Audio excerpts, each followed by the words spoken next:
To see you. We just started a new tradition, in case you didn't hear, where we're on 10 to 15 minutes in advance of the Kitsap Digital Hour, just shooting the breeze, talking about coffee, talking about our morning. I had a bagel, no big deal. Nice to see you. I'm Joe Morrison, the Executive Director. We do this every month, the first Thursday of the month, 11 to 12, and we are delighted to have you with us. Today, we are speaking with some of Kitsap's Black business owners. We're talking with two people who have founded companies during this pandemic and associated economic crisis, which takes boldness, courage, strength. We can't wait to hear from them. We've also got a longtime Bremerton business owner with us who's going to talk about how the pandemic has affected his business. And we have Tracy Flood from the NAACP as well, talking about what has, and moderating this panel and talking about, what this pandemic has been like for Black entrepreneurs, Black professionals, and Black business owners. The statistic that I've been quoting is, according to an August New York Federal Reserve survey, active Black business ownership decreased 41% among surveyed members, and Latin and Asian-owned businesses decreased also between 28 and 37%. White business ownership decreased in the same period 17%. So just as the health side of this pandemic has affected certain groups, so is the economic side. And so we're going to hear from our panelists in just a second, and I'm going to shut up, I promise.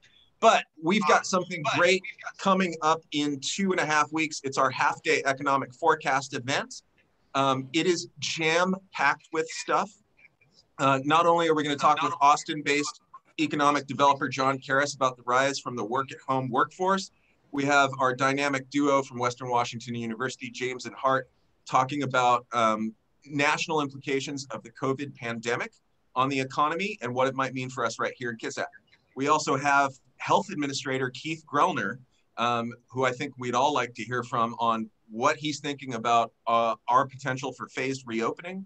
And we're going to hear from Derek Kilmer, Representative Derek Kilmer, a lot more working women as well. 140,000 jobs were lost in December.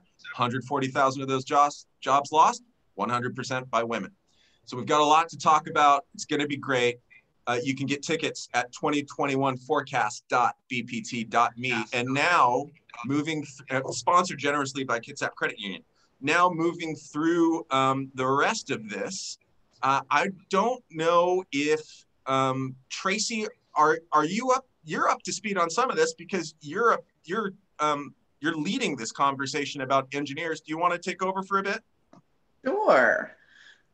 In honor of Black History Month and to bring in a conversation that is rarely seen, it's our February 20th, 2021 program that we have in partnership with the Tacoma chapter of Links, the APAW, American Public Works Association.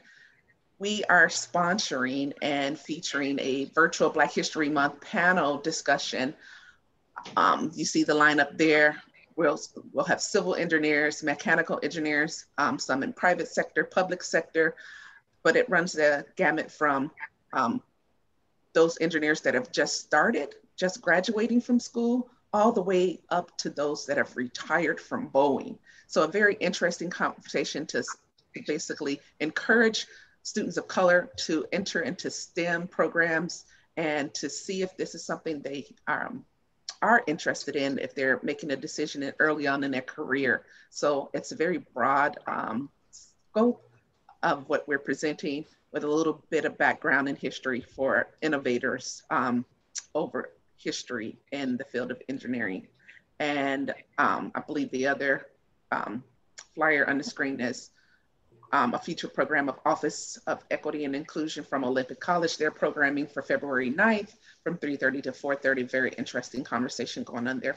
That's from Cheryl Nunez there at Olympic College. So we are excited about the panel, and you don't have to be a student to attend. Adults are welcome, parents, changing of careers, very fun, historic program that we're presenting. Thanks, Tracy. And I believe Stephanie Shaw wrote one of the first books on professional Black women and their history in the workforce. So please check that out if you can. I don't know if Jamie Forsyth is available to talk. Jamie is our partner at the Small Business Development Center through Western Washington University. She works on Kitsap Peninsula, helping everybody. Teresa, if you could briefly promote Jamie Forsyth to a speaker role, she can talk best about what's coming up regarding pandemic relief. So Jamie, you have the floor. Great, thanks, Joe. I think I don't have a way to undo my video here, but I guess you're gonna put up with me and my dog. Anyway, yeah, thanks for sharing that. There's a lot going on right now, as everybody knows, with the stimulus package. And there's a lot of things that have changed since last year. And so I really just wanted to make sure that people know they can reach out to me no matter what with any questions, you know, whether it's appropriate for them to sign up as a business owner or not. One of the big things that I've been seeing that worries me is how many sole proprietors or independent contractors didn't know that there was funds available for them last year. And there still is for this year, you know, through the first time PPP. There's also another thing, if you're in Port Orchard or Bremerton, if you got a EIDL advance last year of less than 10,000, you may be eligible to get the difference between whatever you got and $10,000 as just a grant. So again, I'll put my contact information in the chat, and you know, happy for anyone to just call me or email if they have questions. Thanks. All right, I'm back, and moving forward into our program, I think that's what's happening next. Look, if you're a small business owner, check out smallbizhelpwa.com. If you need to get in touch with the Small Business Development Center, you can find, just Google Kitsap Small Business Development Center. You'll be taken to their page. Small Business Development Center is really, really wonderful. And it looks like coming up on March 4th, there's going to be something about understanding funding options. But without further ado, and yeah, Kitsap, go ahead, do it, Teresa. Is that Jamie, I don't think we've actually asked her yet, but she's going to be the star of our March event. Lots of opportunity for Q&A. Well, it sounds like I'm buying Jamie a Panera Bread coffee myself.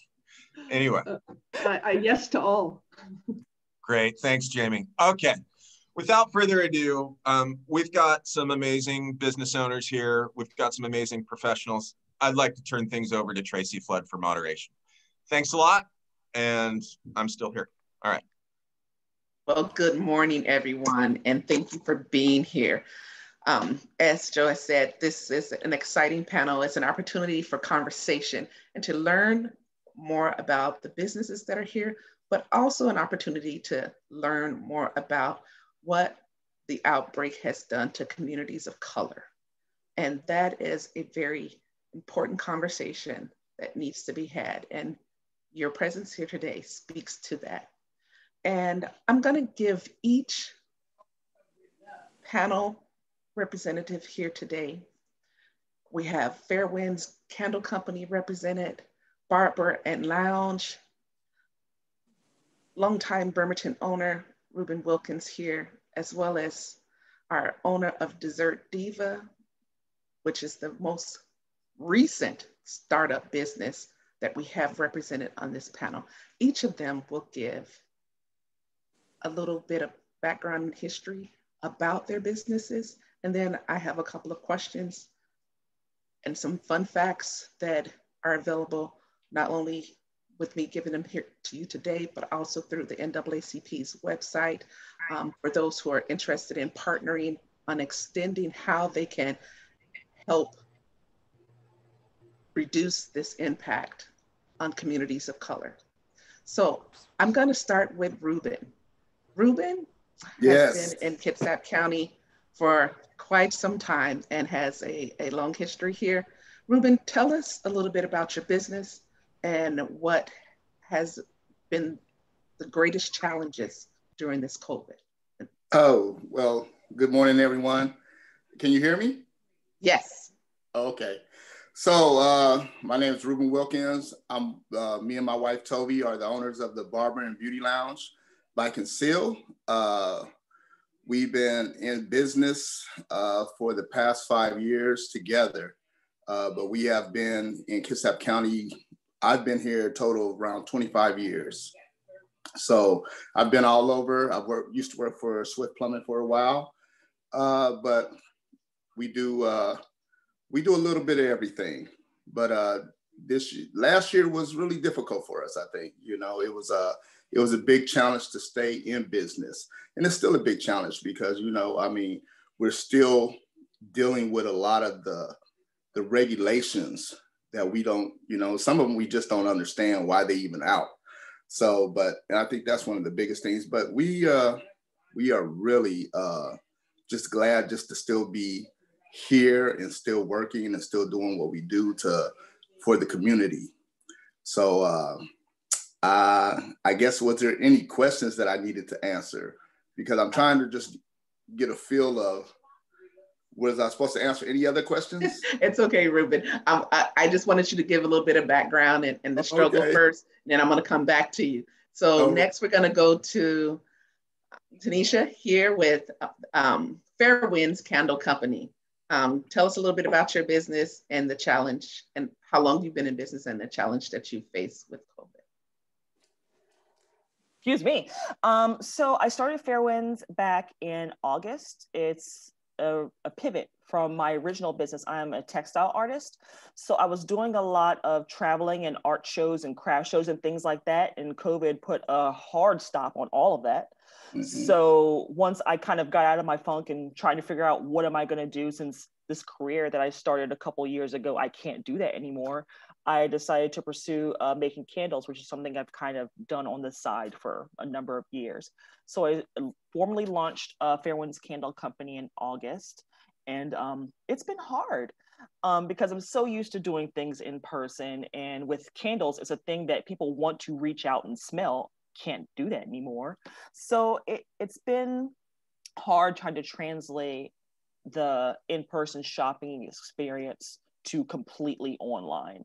I mean, I'm still like figuring it out. I think I'm in a good place now to where people are we're all used to like staying home. We're all used to doing things online. So it's a little bit easier trying to sell things, but it was a hard transition, especially for me, because I'm like an extrovert. I love talking to people. So just being in my cave, doing my thing, and not really being able to interact one-on-one has been a struggle for me. So, yeah. Thank you for that introduction. No, and we're going to go to Dessert Divas, Shannae. That I believe it's been maybe 60 days. Are we at 60 days with the start of your business? But not quite. So tell us a little bit about your business and I'm going to ask a little bit of a different question. What inspired you to start your business, and how has it been starting it in COVID? Okay, so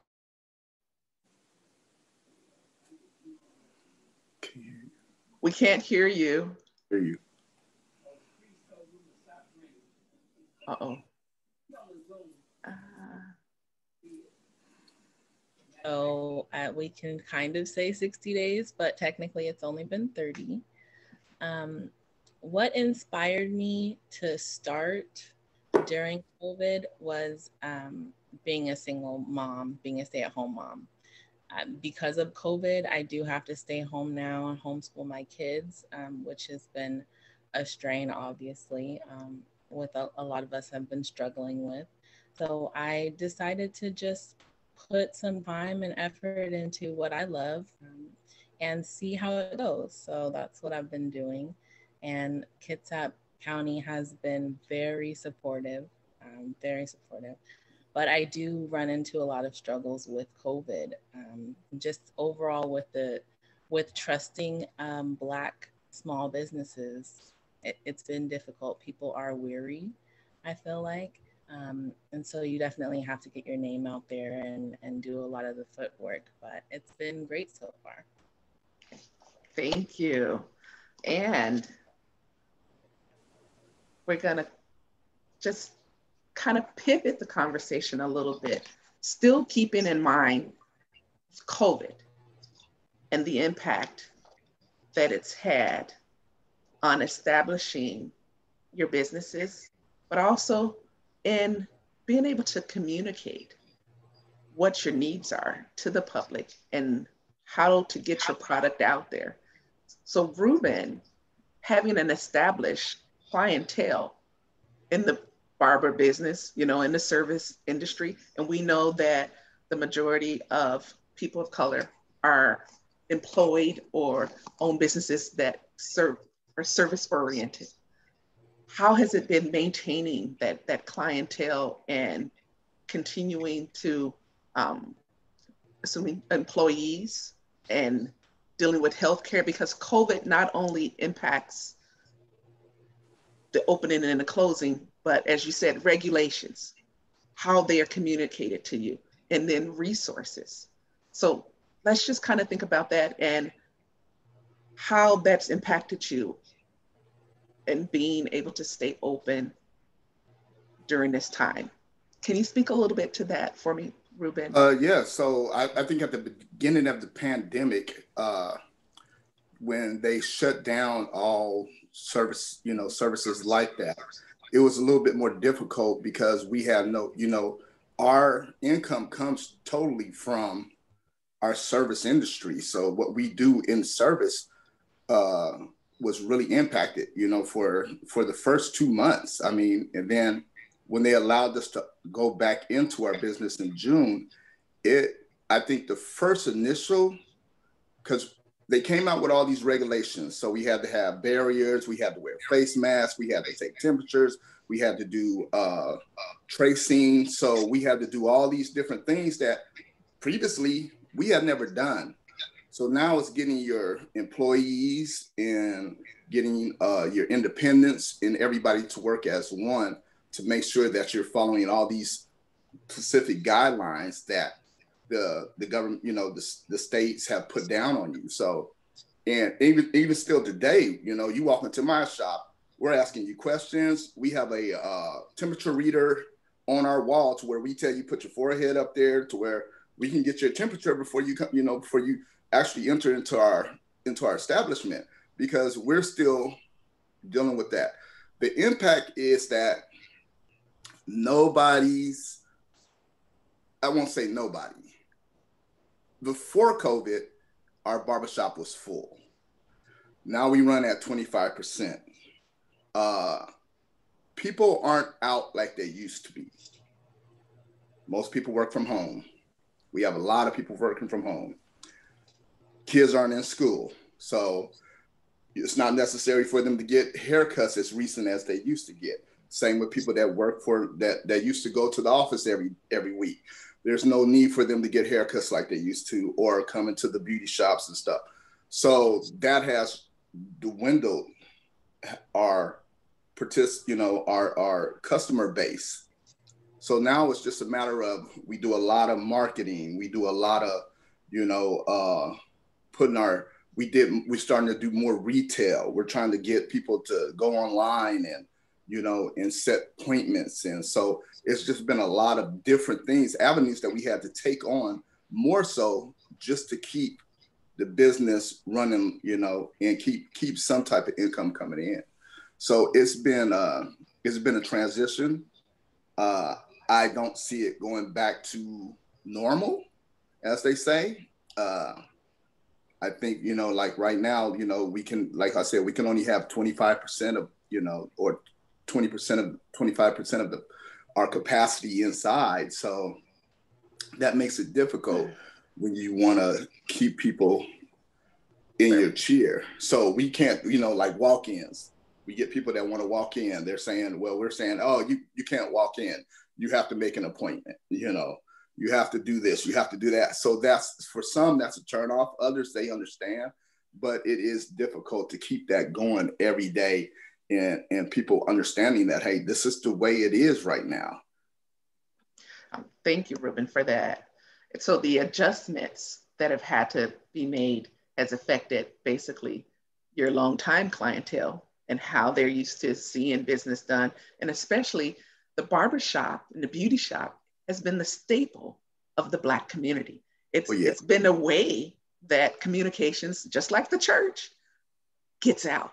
And so when you have that service that's cut off, it not only impacts, it impacts families just in a different way, from your bottom line to how others may even be dealing with, being cut off from their social network, depression. So all of those things come in and they come full circle.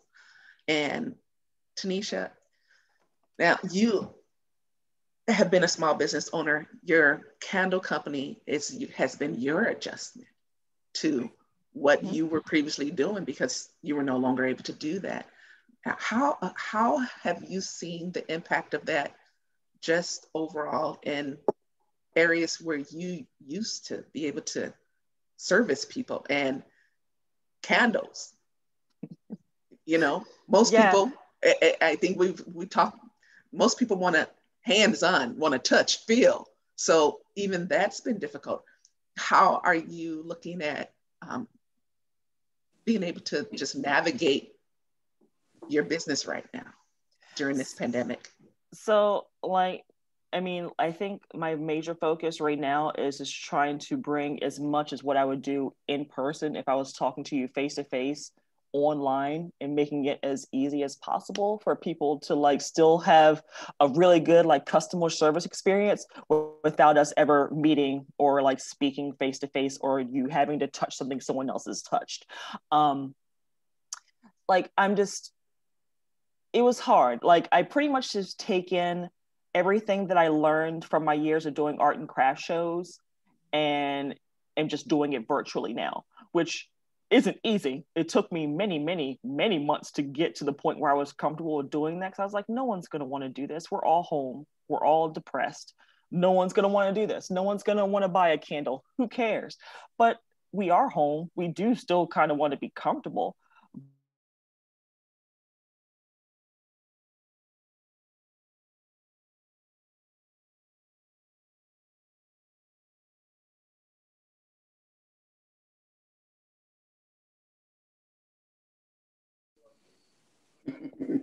No. I think we're mixed in. Are we? We're mixed in freezing. Keep going, Tenisha. Oh, okay. I'm out.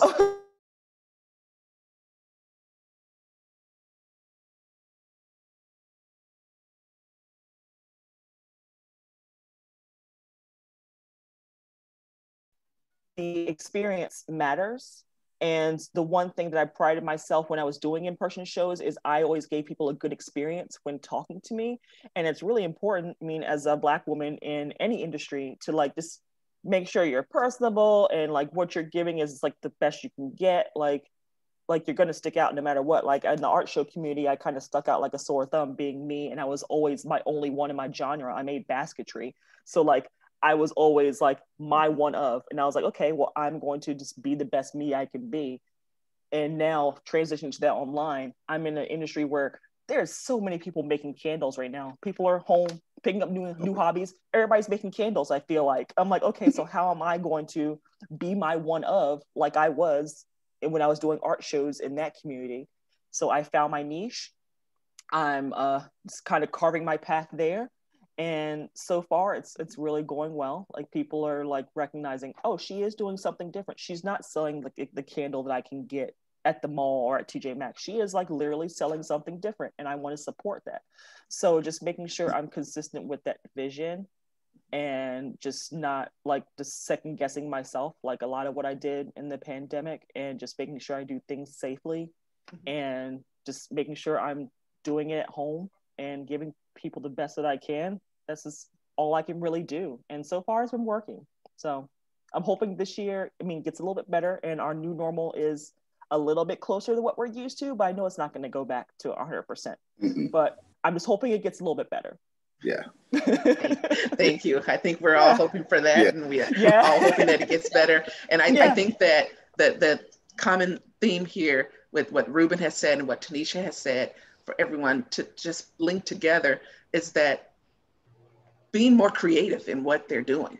They're having to pull away from that original service industry just genre and sense of being, to bring in other aspects of service and how we can pull in more dollars into these businesses. How you have to basically separate yourself out and say that you're different from this other person who's maybe also selling candles, this other barber lounge, this, making yourself unique, making your industry unique. And that's going to bring us over to Dessert Divas and how it's been, you know, these 30 days and making yourself unique and basically marketing during this time. Everything's for you is online. And, you know, we are used to taking a walk and being downtown and, you know, looking at that dessert in the window, looking at that, you know, pastry in the window, and smelling, you know, the sense of, you know, taste, smell. And we know just, and just relaying it back to COVID, that people are losing their sense of taste and smell. So being home, we're separated and we're missing all of those wonderful senses, not only relationships, but the enticement of our senses outside of our homes. Absolutely. Yeah, that is definitely a struggle. And I think for me, when it comes to marketing, I try to focus more on things that people are holding dear to them right now. And so we do like our comfort food. And, you know, when you're feeling down and out, you definitely reach for your favorite sweets, right? So I'm definitely doing a lot more, I would say, polling and just asking the community, you know, what's your favorite, or what are you craving right now? What is something that you really want, so that I can make sure that I'm making things that my community wants. And I do think that people find comfort in my desserts. I've definitely made, you know, special occasion cakes, birthday cakes. I have an engagement cake, you know, those special things that I just put a little bit more love into, a little bit more dazzle, if you will, into. And it's definitely important to have that, the display of it is definitely important. So I put a lot of time into the way that I decorate my items. But yeah, COVID has definitely made it difficult all the way around, from the way that I deliver and pick up my orders and all of those things. So it's definitely put a strain on the business. And moving forward, I do think that we have to fight to show that we're unique and show that we do have a gift of what we are trying to sell in the way that we're branding our company. So definitely a lot more work, most definitely. And are you seeing also regulations, even though you're a home-based business, things that you're feeling challenged with that are put on you? And I think you mentioned earlier, establishing yourself as a Black-owned business in the industry, being able to reach into areas that where there's already established relationships. What are you seeing there? And I think maybe you have some slides to show. I'll give you an opportunity to do that as well. Okay. Yes, thank you. I think for me, for the most struggle is obviously being a brand new business, but opening a brand new business during COVID, people are already very weary of supporting that. So having the restrictions of COVID and illness and having people trust me with items that they're going to be consuming, it's very difficult. Absolutely. There's not really a way to display that I'm being safe, because I have a home bakery. So that trust and building that rapport with my community is vital for my business. And that's why I do spend a lot of time on social media. I do spend a lot of time with my customers discussing things just to make them feel comfortable. It's very important. So yeah, I definitely feel like that's a strain. And then just in venturing out and trying to get my desserts in different businesses that are already out there, different grocery stores, is difficult. It's not happening right now. It's not something that that I'm able to do right now, but I'm definitely working on it. I would say that's my biggest roadblock at the moment due to COVID. And that's extremely unfortunate. So I am going to stay with you and allow for you to show some of your, if you're ready to share, and then I'm going to come back to Reuben and Tenisha. And then I have basically just 10 pointers that I want to give in regards to the impacts of COVID in the community of color and what we're seeing, and some opportunities for assisting communities of color. Go ahead. Okay.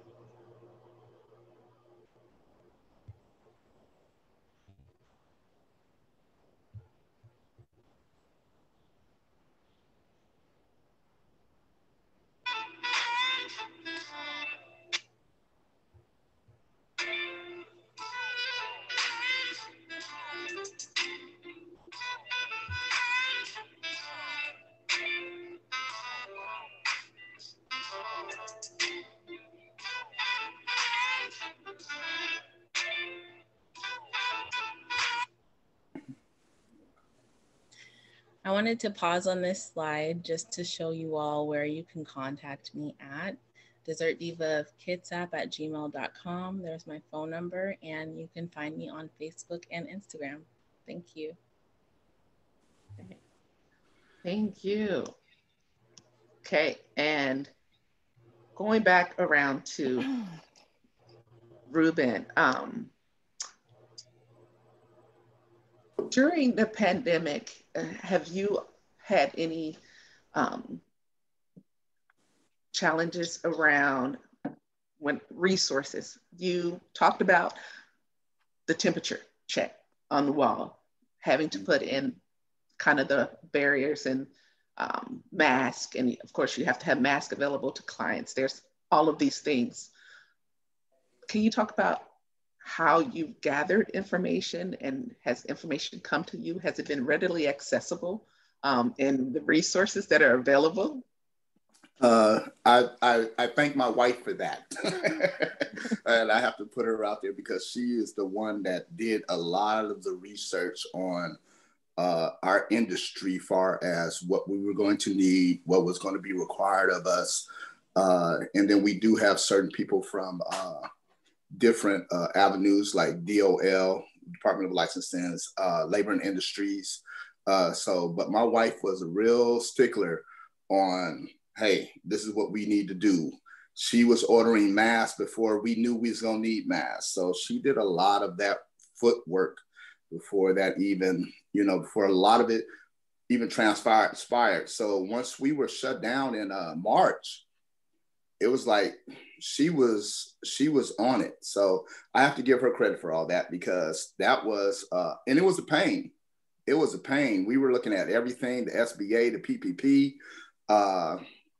and the process of all that was just ridiculous. I mean, it really was. I mean, I think the problem with African Americans in America is our banking mindset is different. So when we go into a bank, we don't have the same established mindset. So dealing with some of the paperwork and all that was just, it was like, okay, we gave you all this. Now you need this. Oh, I sent that. Oh, you need this. So it was just constant. It was constant. And it was a headache. And I think that's why a lot of us gave up on trying to get PPP, SBA, and everything else, because it really was a trying time to get some of those some of that help that's out there. Is, I think it's the legwork that you have to do and have all your eggs in a basket to get, you know? So I think it was, and right now, even right now, it's like, I say to myself a lot of times, do I want to go do that and try to get some help? Do I want to put myself out there again to, you know, maybe I can just do it by myself, because it is difficult. And if you don't know nobody and you don't have the help, or you don't have an accountant that can go do it for you, or book CPA, or somebody that knows the language and the lingo, you know, you're kind of just stuck. You're like, okay, what am I talking about? Because you don't know. You know, some of the words that they come across, you're like, okay, what does that mean? So I think that right there is like one of the most trying things, is just trying to get assistance. And when you do apply for assistance, it's like not guaranteed. Right. Exactly. It's not guaranteed. Right. You're more or less like, you just like, okay, I'm gonna put it in. And then when you get denied, you're like, well, who got it? Right. You know? If I do all the paperwork right, I submit everything like in timely manner. Who's getting it? You know, so I think that's one of the biggest things that kind of is disheartening, especially for a Black entrepreneur, is that it's like you don't see none of it. And you're like, well, you got, you know, you hear it, you know, you got $75,000 to give to the community. You know, well, who got it? Where to go? Who got it? You know what I'm saying? And I get my paperwork in time. Yeah. You know, and that's how you feel. You're like, well, where to go? Because, you know, I'm here. I've been here, you know, 5 years. I've been in the same spot. People know me, you know, where to go. You know, and not only are you dealing with the stress, you're right. You're dealing with being closed, and where's the resources going to come from? You're trying to get the resources that they say are available, and you feel like all the doors are being slammed in your face. Right. Tenisha. So you don't know. Yeah, like it's kind of like I started my paperwork for all the PPP and all that stuff like that, but then I was like reading, and it's like, okay, this is how much money this city has, this is how much this city has, and because I'm military, you move around all the time. And I know we're going to be moving in the next like 2-3 months. And I was like, well, I'm not going to finish filling out this application. I don't want to take away from a local business that's been here forever, like Reuben's, that actually needs this money to stay established in this community when I know I'm going to be leaving. So like, I didn't want to be selfish and take something for myself that could be put to better use for somebody else. So, and just didn't know that it didn't go to where I think it should go is disheartening. Like, it's just like, okay, well then, what, I don't know. It's frustrating beyond belief. Yeah. It's frustrating. Now, let me say, I did get PPP. Good. Okay. Yay. Good. I did get it. Good. But the way I got it was different. I went through my Square. Oh, wow.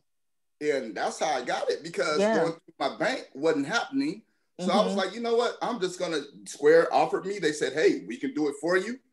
And it was just like that. It was perfect. I did one little paperwork, and they took care of everything else.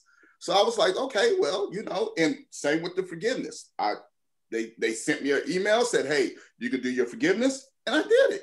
So that made it easier for me because I've been dealing with Square since I opened my business. And before that, so I've had Square for, you know, a multiple years. So it was easier for me. But, you know, it was like, if I didn't do that, I probably wouldn't have gotten it. Right. But since I was able to go through an established, you know, medium that I've been using for about 7 years, it was easy. So the barriers of local banking and where you thought should have been the support, you didn't have the support. And even though you've been in the community, you've been established, you felt like that whole system was one in which what we would look at as being disenfranchised and basically marginalized as a Black business owner.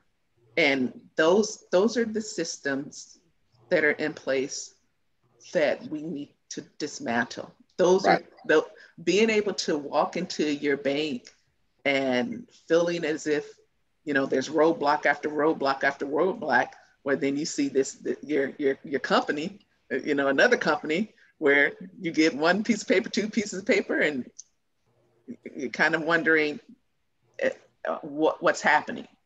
On that note, I have a counterpart that went to the same bank I go to, and they did his paperwork.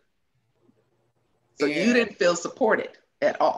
But for me, they were asking me all these different questions. But for him, he went in there and he said he gave them his numbers and they filled everything out and all he had to do was sign it. And I was like, well, wow, how was that? I'm like, they took me through the ringer. I used the same bank, bring in, and I bring in a decent amount of money. Mm-hmm. But it was like, okay, that just don't sound right to me. So I was kind of like blown away with that. Okay. So this is definitely an area in which we need to address the economic barriers that exist. And even looking at you, you're saying you got the PPE.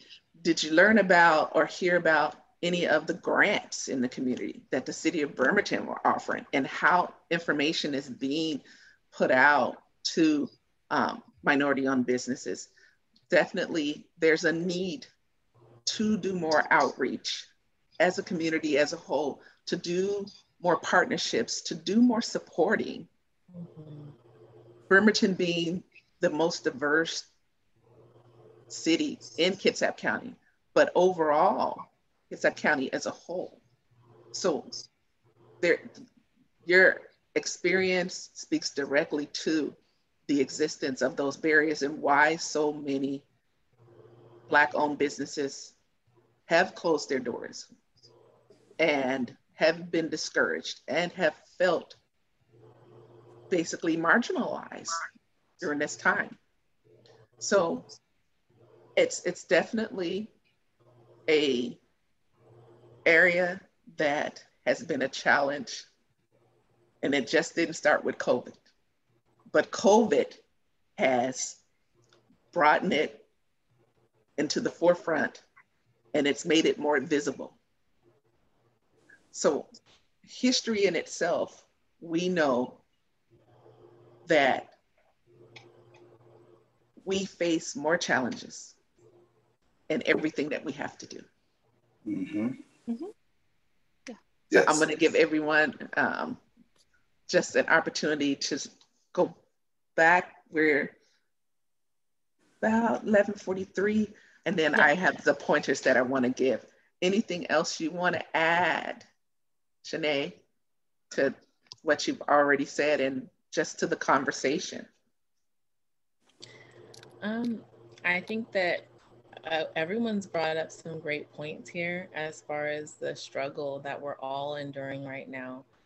And I think that we may need to do, like you said, some more outreach and just getting together as a community, not just the Black community, but we need support from everyone in Kitsap County. So I definitely think we need to get together and brainstorm, and maybe there's just a lot going on that we're not privy to and not aware of. And I definitely think the conversation needs to be had, and I'm glad to be a part of this today. So thank you.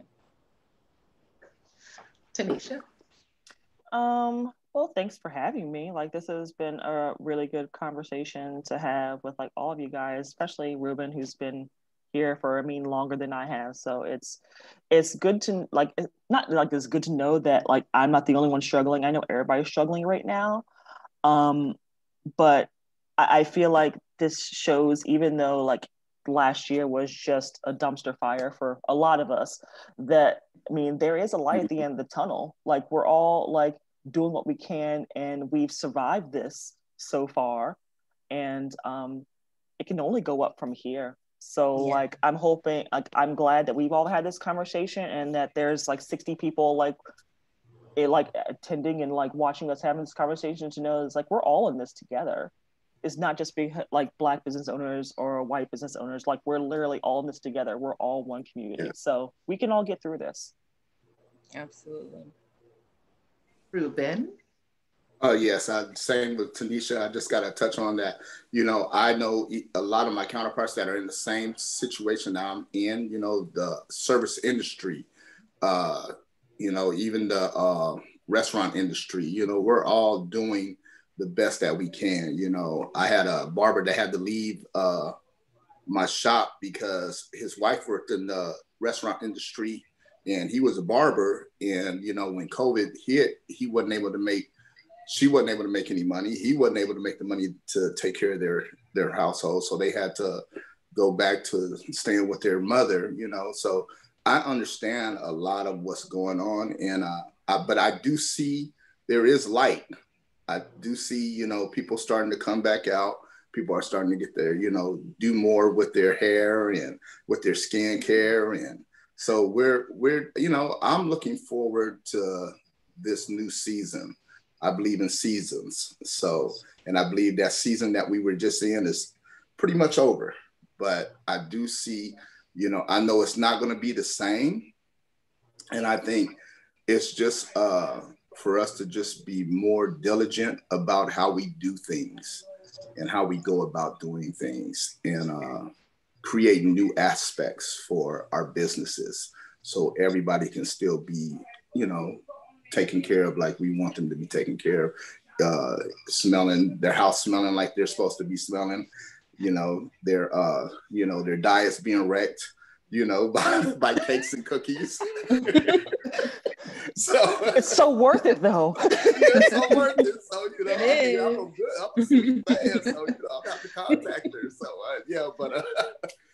so I just think that, we just, as long as we're staying diligent in what we do, I think, we're gonna see that light at the end of, at the end of this. Thank you. And just some impacts overall. We know that COVID-19 outbreaks, this has definitely impacted the communities of color the worst. Racism and stigmatism have increased, and especially toward the Asian American communities.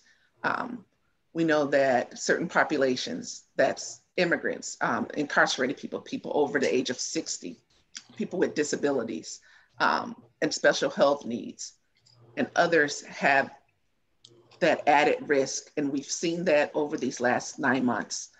We know here in Washington that the outbreak started with the Life Care Center. We know that locally, we've seen the outbreak at the Life Care Center, Forest Ridge, Michaels, Harrison. And so we're seeing all of that. And how do we come together?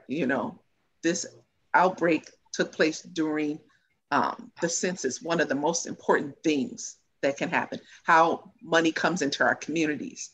And now we're at the time for there to be what happens with the census when you're looking at redistricting. That's going to be happening over the next few months and being addressed. So COVID having an impact and impacting on small businesses, impacting on families is definitely an issue. We know that people of color, communities with limited income and low income, we are not getting access to the vaccines. There's challenges around how many vaccines are coming into the community and access there. And that at a rate of, and I may be a little off, but at a 20% greater rate of people with financial means are having access. We also know that we need to shift the narrative. We need to shift to the virus is the enemy, not the person who is infected, not stigmatizing Black-owned businesses, adopting policies that can help. With Reuben, you said employees. Myself being a Black-owned business, having a law office, and relating to the elder care.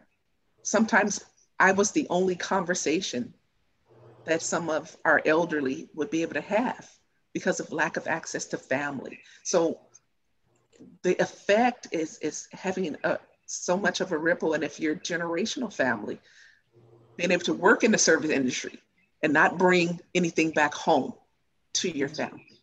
Mm-hmm. All of these things are where we need to look at how do we advocate for equal standards across the board, equal funding, healthcare infrastructures, where we're not feeling as if we're not taken seriously as people of color when we walk into the doctor's office and we say we have these symptoms. Mm-hmm. One of the things the NAACP is advocating for is having a quarantine bill of rights, establishing sites to deal with litigation and misleading the public on misinformation, making sure that the information that's getting out is correct, because it impacts everyone. So those are just a few things that we need to look at and look at seriously. We need to really look at how partners like KETA and other community organizations that have access to funds, that have access to educational tools, can extend this information out, to do outreach, to do partnering and collaborations, so that that information is filtered to our most vulnerable populations. So I think there were a few questions. I wanted to leave time for that. Oh yeah. Someone asked me a question, how do I inform people that I go live, like on Zoom? I think that's what they asked me. Usually, if I don't have a week that was like this week has been slammed with orders, which thank God for that. I'm not saying no, but usually beforehand, if it's like a pre-planned Zoom, I have an email list that I've been like building since last year. I'll email out that, hey, I'm going to be live at this time. Or if it's just something like a last minute spur of the moment, hey, I'm going to go live while I'm working, I'll announce it on my social media. Social media has been big for me this past like year, because I think we're all on it more than we'd like to be. So I know that's where most of my audience is. So like, I'll just like pop in a post, hey, I'm going to be live in 30 minutes. Let me know if you want to just say hi, watch me work, whatever. So social media and email is usually how I let people know that I'm live. And I'm going to be doing it more often. I'm really bad at it now. I need to get better at doing videos. So I have a few planned in the next month, and I'll let people know ahead of time when I'm doing that. But yeah, that's how I let people know. And Shannae, I think there was a questions about pickup and delivery for you on Dessert Divas. Yes, so I do offer both. I deliver all throughout Kitsap County, so definitely contact me about that. And I definitely.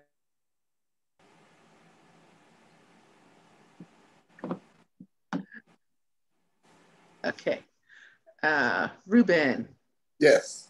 I think there was a couple of questions about the banking. I don't know if you saw them Yeah. or how you want to address that.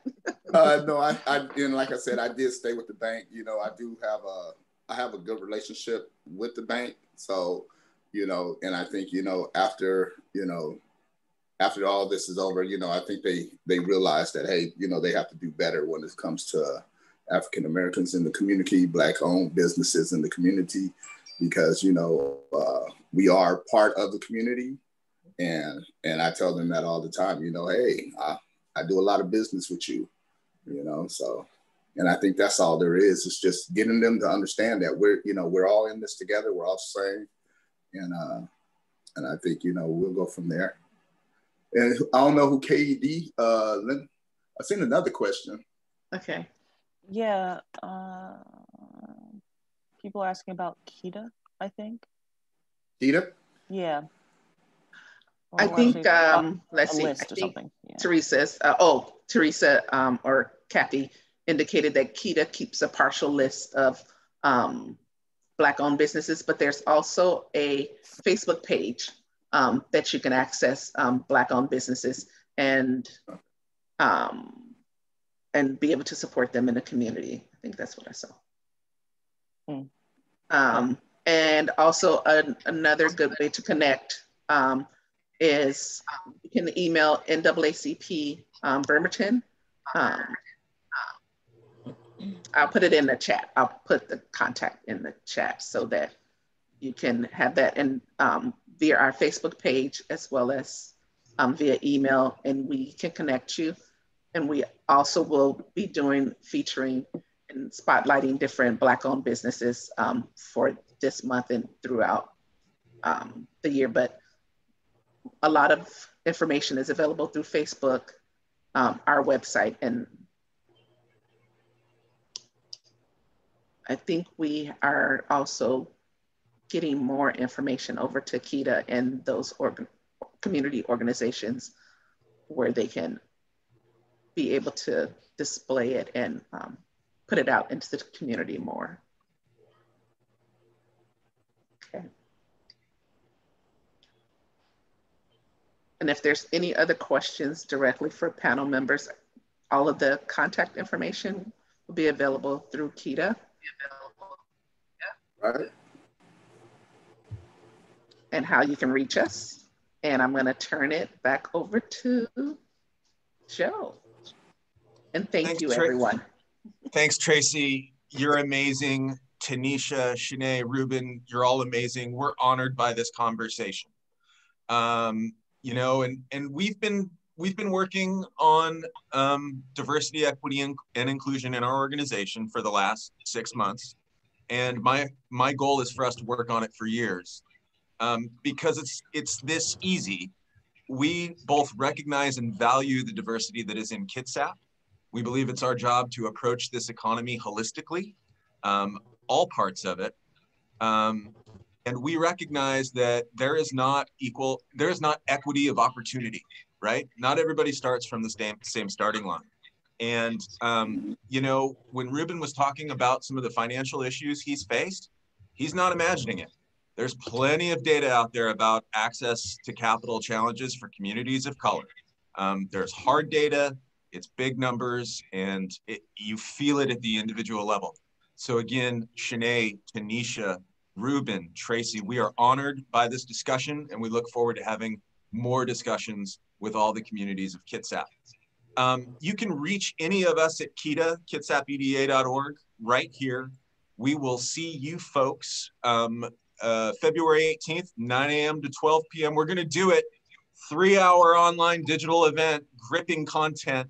And I just want to say thanks to everybody so much. We had a great turnout for this. I really appreciate it. We value this community. Thank you, thank you, thank you, thank you. Thank you.